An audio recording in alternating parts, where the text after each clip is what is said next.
second invitation. Thank you for the introduction and thanks a lot for the invitation. Very pleased to be here. So I have two co-workers for this work.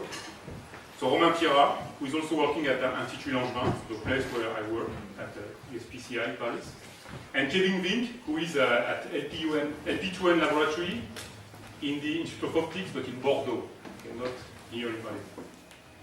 So the topic has to do with polarized light in scattering media.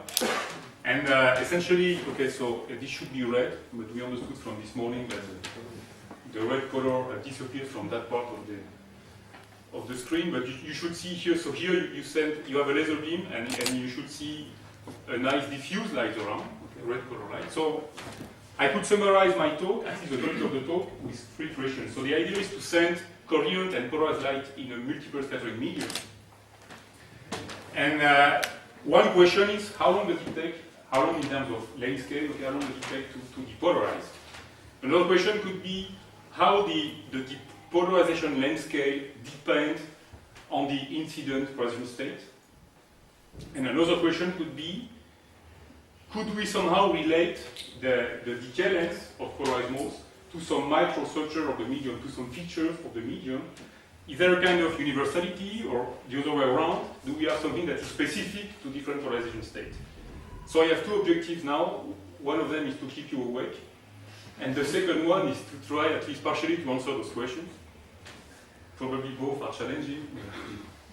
I will do my best. Okay. So this is the outline. So I will start to talk a bit about speckled patterns and discuss a few general things connecting speckled pattern and polarization.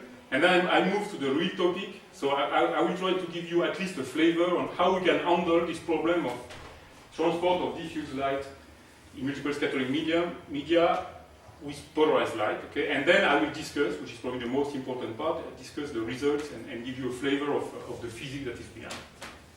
And try to connect this depolarization landscape to the medium itself. So I start with speckle. So probably I don't need in this audience to say too much about what a speckle is, but just in case, okay, when you superimpose many waves, coherent waves, okay, you get strongly wavy structure, intensity pattern. This is a speckle pattern, okay, and you can of course produce that with laser. So when you send laser light, by laser I mean something that is coherent, okay, spatially and temporally coherent, on a disordered medium, one realization of a medium, no averaging here, you see a very nice speckle pattern. And by the way, this is, to my knowledge, the first paper, so this is the full paper here, that describes scattering of laser light and the onset of speckle patterns. And this is a paper by Langmuir, 1963, applied 6 letters. This is the full paper. Very nice, because that's the first observation of a laser speckle. And it's not nice only because it describes something, but it's also because in this paper, Langmuir, with some argument, some analogy between light and the coherent propagation of microwaves, that was already known at that time, he gets, I don't know if you can read it, but he gets that the probability distribution of the power in here should be an exponential law, which is a Rayleigh statistic. So it's a very nice result. So just by analogy, he gets the Rayleigh statistic. So that's just for history. No polarization here. So this is the same speckle pattern, but with less red color here. So now, I don't want to give probably a very simple message, but I think it's important because sometimes it's forgotten. A speckle pattern by itself is not a random object. A speckle pattern is fully deterministic. Then you can choose to address the description of it by a random process and to compute statistics, but a speckle pattern is not random. It's a complex object, but it's not random. It's fully deterministic, and you can control it. You can do many things with a speckle pattern. That's important because sometimes it's also forgotten that if you send, probably not in this audience, but just in case, sometimes it's forgotten that when you send coherent and polarized light on a disordered object, one realization of an object, you produce a speckle pattern, but this speckle pattern is everywhere coherent and polarized. But of course, the polarization state changes from one speckle point to the other. So after an averaging process, you can talk about depolarization, but one speckle is not depolarized. You don't lose polarization or coherence by multiple scattering. You lose it after the ensemble average process. Okay? This is a very nice paper, by the way, by Freund and co-workers, 1991. I think this work was done probably too early. Because at that time, very few people were really doing work on control operation of speckle produced by volume scattering, but it's a very nice paper because in that paper, they not only compute, but they also measure some statistics of the polarization in the speckle pattern. And the example here is the distribution. So this is the statistical distribution of the ellipticity measured in each speckle grain. And this is the model. So this is for a Gaussian speckle pattern produced by volume scattering. Okay, it's not surface scattering here. So you have this theoretical law. Epsilon is the ellipticity, and you have the measurement. It's a very nice contribution. 1991. So just one example to show that, okay, here every speckle grain is perfectly polarized. So it's linearly polarized, it can be circularly polarized, elliptically polarized. But of course, on average, you get some depolarization. So now, of course, I'm going to talk about depolarization. I'm going to talk about what's happening when you have, for some reason that has to do with the experiment, or for some reason that has to do with the way you describe the system, you have an ensemble averaging process. This is again the same picture of this laser beam that enters some scattering medium. Here it's a suspension of particles like milk. Okay, so you have Brunel motion. So during the exposure time, you have motion. So by itself, this picture is an ensemble average picture. Okay.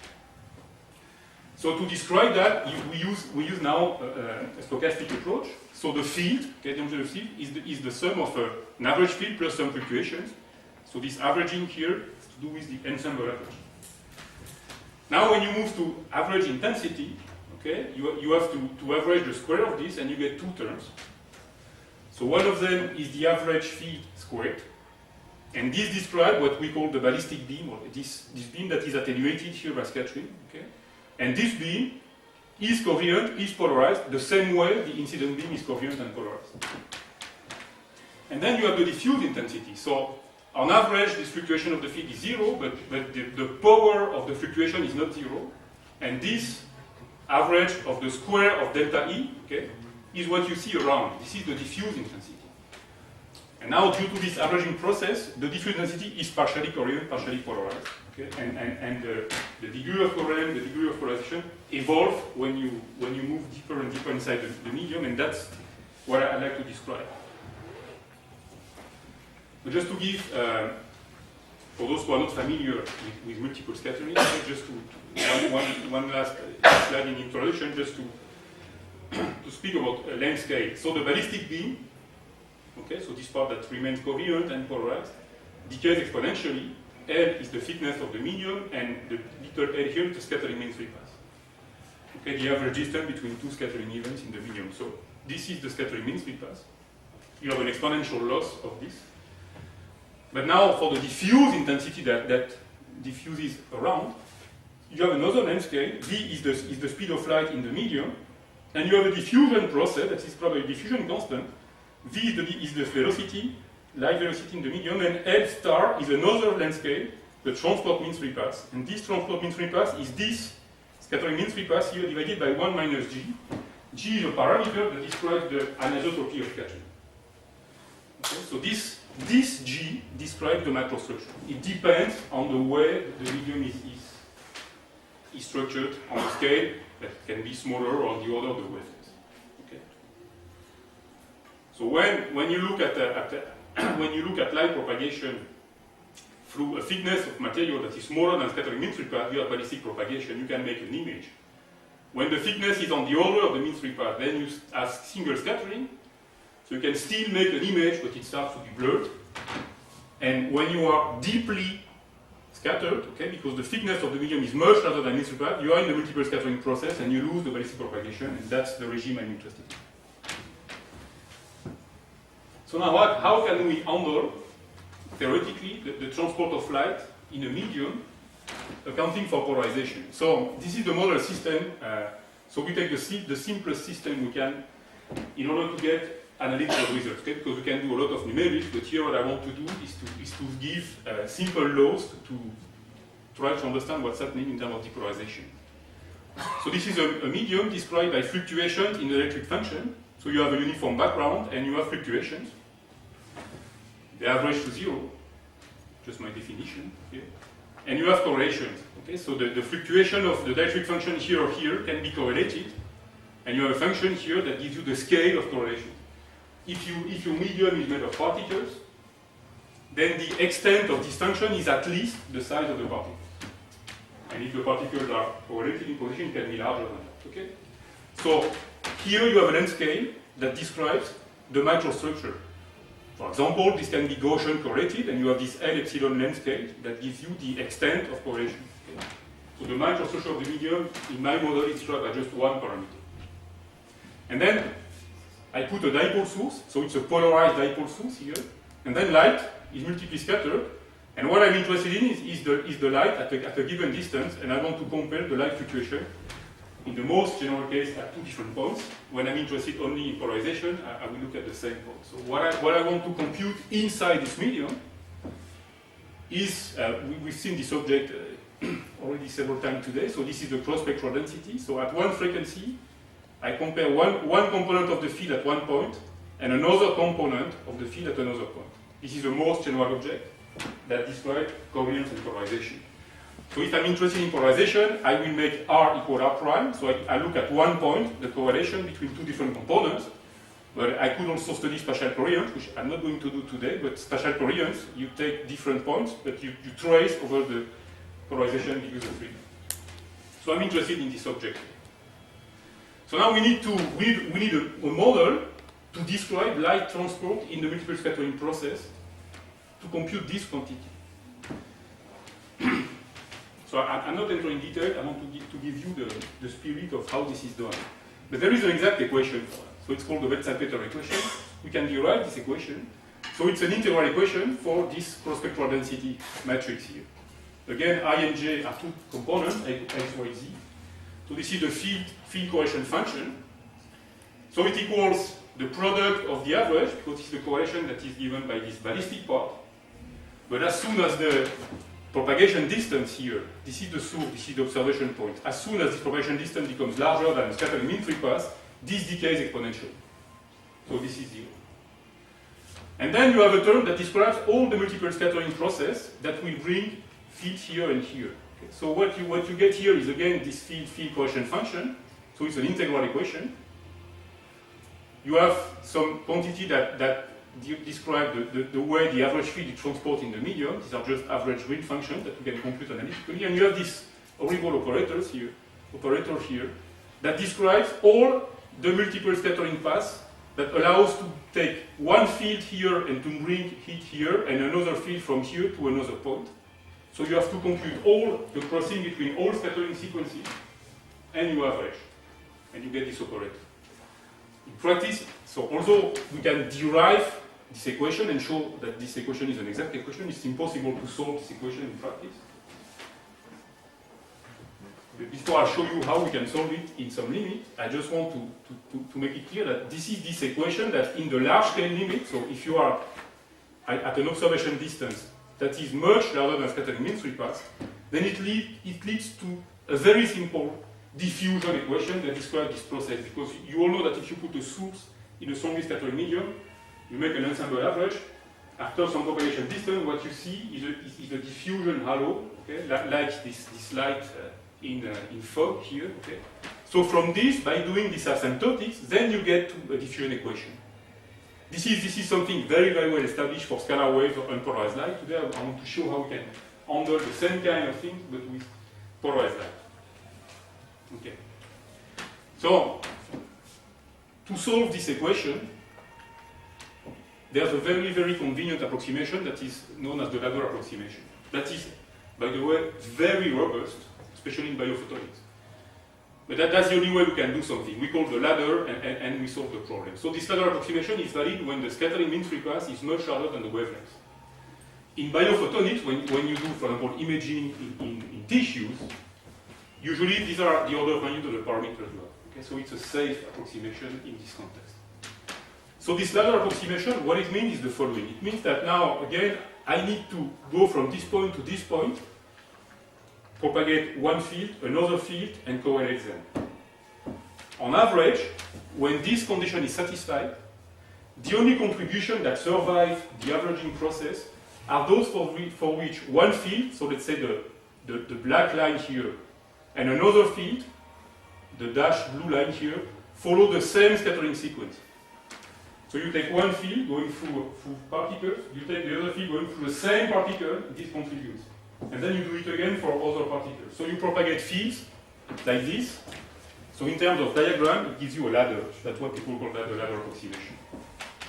But the averaging between this black line here and this blue line here would give 0. And the physical meaning of that is that if you take one scattering sequence, the average distance here is the scattering mean free path. If you take another scattering sequence that would differ from it only by one scatterer, this would give you a change in the optical path on the order of L, which is much larger than lambda. So when you average, it gives you all possible phases between 0 and 2 pi with uniform distributions. Okay? So that's the meaning of that. Okay? So unless you average the same sequence with itself, one sequence with itself, you get 0. That's the ladder approximation. With the ladder approximation, you can do analytics. I'm skipping all the details, but I just want to give you the path. Okay? Because again, what we want to do is to go to a very simple diffusion equation for the average intensity of the light. Okay? So how can we do that? So we want to move from here to here. So we start from this Betz-Salpeter equation. So it's field correlation function. We write it in terms of Green function. So this gives you the propagation of the field. So you start with one k component of the field here, and you propagate from R0 to R, and you look at the I component. And this other function goes from R0 to R prime, and you start with L component, which is X, Y, or Z, okay, and you end up with J component. So this object, you Fourier transform this object, and this is proportional to a quantity that you can define, which is the equivalent for polarized light of the specific intensity you get in relative transfer equation. If you don't know what is relative transfer equation, it doesn't matter. So if you know, this is exactly the same quantity. And then we have to do some approximation to get to diffusion. What is the physics behind that? Is that when you send light and you go deeper and deeper in the medium, the multiple scattering process tends to make the distribution of light isotropic. Okay, so after some propagation distance, this distribution, so this quantity gives you the amount of light in one point that goes in a given direction. This distribution, when you are deep inside the medium, is almost isotropic. It cannot be isotropic because if it was isotropic, you would have no flux. So it has to be isotropic plus a little correction. So you have this isotropic contribution plus a little correction. Once you plug this into this Betz-Salpeter equation, you end up with a diffusion equation. So what you define is an energy density, but it's a polarization resolved energy density. Okay, we start at one point with polarized light, K or A component, and we end up at another point with I or J component. So we propagate an energy density, but with resolution in polarization. So this is for polarization resolved transport exactly what you would get for this scalar model here. So this gives you the picture of a diffusive transport. That's the last slide where you will suffer a bit, and then you will see what we get from that. So this is this energy density. And now this energy density, it's a very complex object, okay, in terms of polarization, but you can analyze this object, and you can make an eigenvalue decomposition of this object. Because you have, again, this is 3D polarization. Okay? So at the input point, you have X, Y, or Z. Okay? So we propagate intensity. So we can propagate XX or XY or XZ. So you have 9 possibilities. Okay? So this propagation here actually is a 9 by 9 matrix operator. So you can diagonalize this matrix operator. Okay? So you have eigenvectors and you have eigenvalues.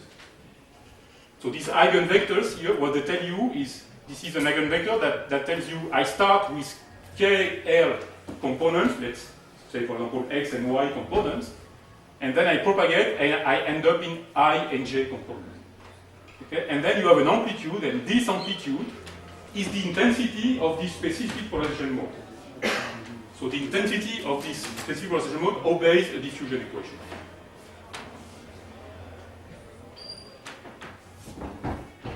be afraid, just to give you examples. We can compute, so it's a 9 by 9 matrix operator, because you have 3 components and you make couples, okay? So you can diagonalize this object and you get 9 eigenvectors. So you can compute them analytically. So you have eigenmodes, so that's conceptually, the technicity is not important, but conceptually what we find is that we have diffuse light that is polarized, and we find eigenmodes for polarized light. Okay, but of course those eigenmodes are not a simple linear polarization or circular polarization. You know that if you send circular polarization in a multiple scattering medium, at the end you don't get circular polarization. So the eigenmodes for diffusion are much more complex than that. But here they are. For example, this one tells you, so you have degeneracy, it doesn't matter too much to comment on that, but this one, so 1, 2, 3 is x, y, or z. So this one tells you that if you start with 2, 3, let's say y and z, then you end up with something that is yz minus zy. Okay? And this kind of eigenmodes only couples pairs of parallel components. So you start with 1, 1, and you end up with this. So these are the eigenmodes for diffuse transport in a multiple scattering medium. Okay? So again, in a medium for which transport occurs on scales that are much larger than the scattering mean free path, no more ballistic propagation, purely diffuse light. Each of them is diffusive. So now, what can we get? I have 2 more slides. So what can we get now from this? So this analysis gives very practical results. So again, I told you that I have this decomposition. So this is one eigenstate for the diffusion of polarization, and this is the amplitude. So this amplitude obeys the diffusion equation. So let's take the simplest system. I put a source inside an otherwise homogeneous medium, statistically homogeneous medium. It scatters, okay, but it's infinite. I can solve the diffusion equation. And the diffusion equation gives you, for this eigenmode, now I write it in direct space, gives you this very simple law. This is the diffusion constant, but this is the diffusion constant for mode P. Each of them obeys such a law. Okay, so you have a diffusion constant and you have an attenuation. That's the depolarization process. Okay, I put polarized light and I look very far away. Light diffuses and little by little it depolarizes. Each mode has an attenuation length. So it's just like having diffusion in an absorbing medium. Okay, each mode has its specific attenuation length and also its specific diffusion constant. So now I can compute them. So I take mode 1. Mode 1 corresponds to, so that's the way I enumerate the mode. Okay, so mode 1 is the one that corresponds to completely unpolarized light. And when you compute these things, you see that this mode, so let's look only at this line here. These are the computation of this effective attenuation length. Mode 1 has an infinite attenuation length. What it means is that you put a polarized source in the medium, light diffuses, and when you go very far away, at the end you only have the unpolarized mode, which is what you expect. Okay? And this is the mode that obeys the scalar diffusion equation.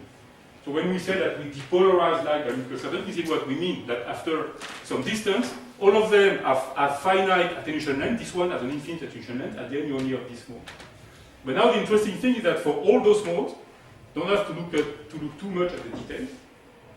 But what we get is that for all those modes, you can compute them analytically in this simple model here. L is the scattering mean free path. We always have a law like that. Every mode has a given attenuation length, so the depolarization length is different from one mode compared to the other.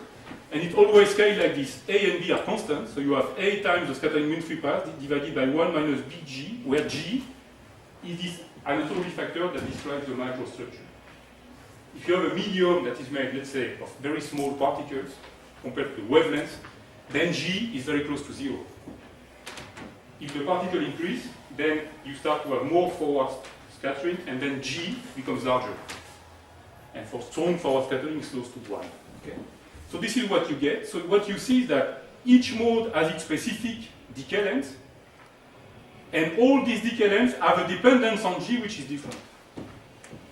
So in other words, it means that the decay length is specific to the polarization state you look at, but it also depends differently on the medium.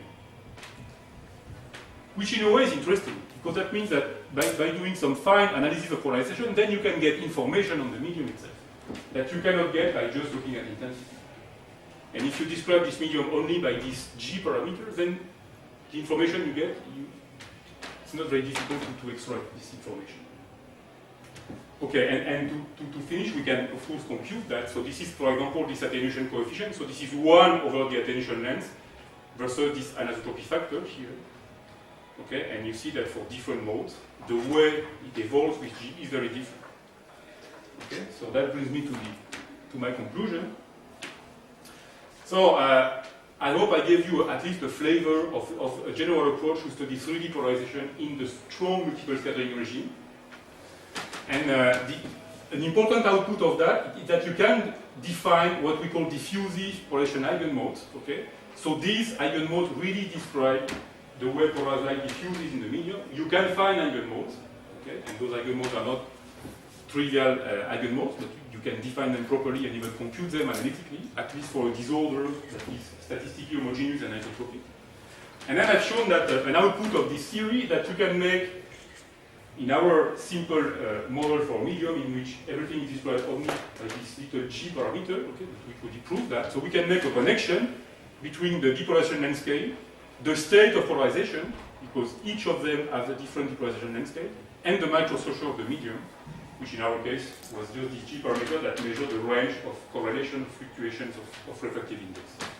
And with this, I'm done, and I thank you for your attention. And if you want to know more, you can go through those articles.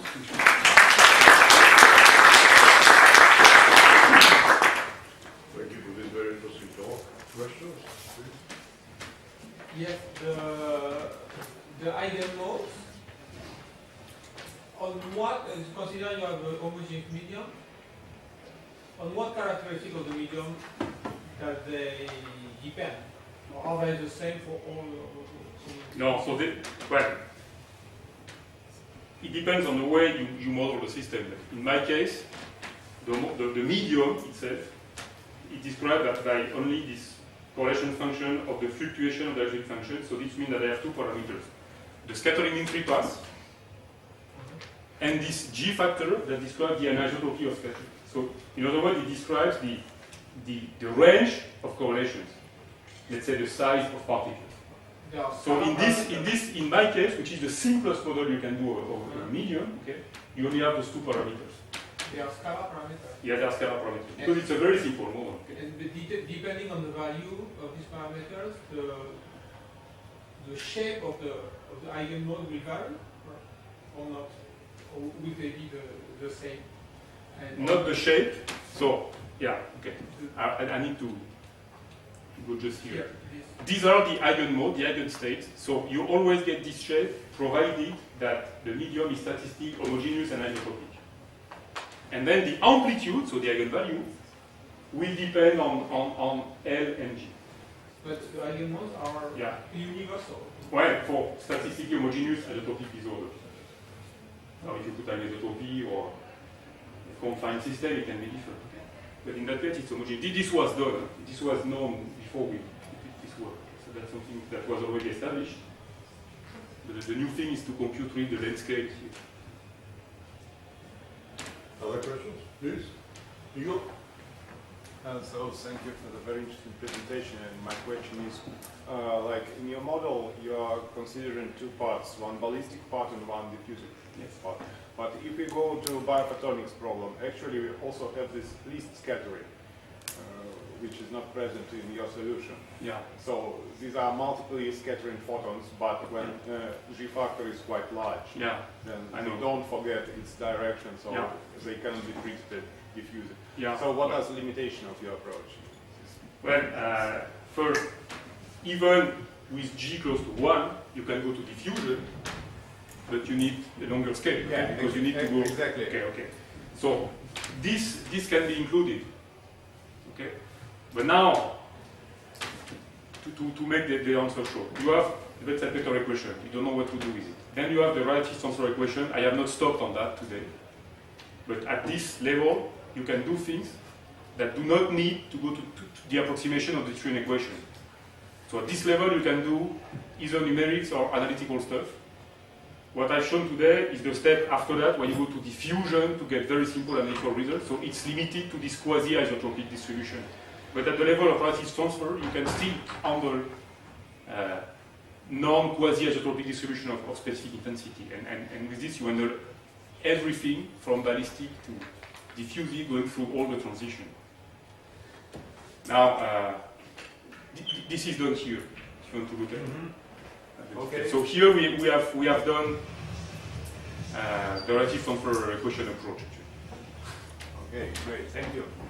The question is, so when you consider the polarization transfer of the multiple scatterings, so, okay, so you're able with your approach to see how the amplitude is changed. Yes. But what about phase? If the phase is changed on each scattering, so you, at the end when you're trying to count the actual speckle, intensity and polarization, so they should be also considered constructive, destructive interference with but- phase argument. Yeah, And it you- will dramatically change the results. Well, yes, because it's a different stuff. I mean, what I've been looking at is only the average intensity. Okay? So in that case, I've looked at the average intensity, so there's no more phase here. Okay? It's just the average intensity. Now, of course, if you look at one realization of the medium, you have intensity fluctuations that give you the speckle, and then you can look at the Poisson statistics and so on, but it's a different problem. Yeah, but it will then question, how many scatterings, how many averages you need to be done to make sure that it's a correct, averaging. Well, I mean, you can compute the amplitude of the intensity fluctuation, and then to see how it scales with the number of No, but what I mean the number is of samples. there always will be the case when if you consider, let's say, 1,000 partial waves, and plus one will change some speckles. So what should... Yeah. But I mean, even without referring to polarization, you have the same question can be asked. Okay, as soon as you use a relative transfer equation or a diffusive transport equation, you assume that you only measure or at least you can extract from the measurement the average intensity. So either you have an average process that does it automatically, like you have Brownian motion, okay? And in that case here, for example, for Brownian motion or for virtual tissues, in a few milliseconds, you completely decorrelate the speckle. So that's a way to make the average. Another way to make the average is to record a full speckle pattern, but on an area that is much larger than the intensity correlation function in the speckle, and then to make a spatial averaging. Okay. Yeah. We have to stop here, I'm sorry, so let's thank the speaker again.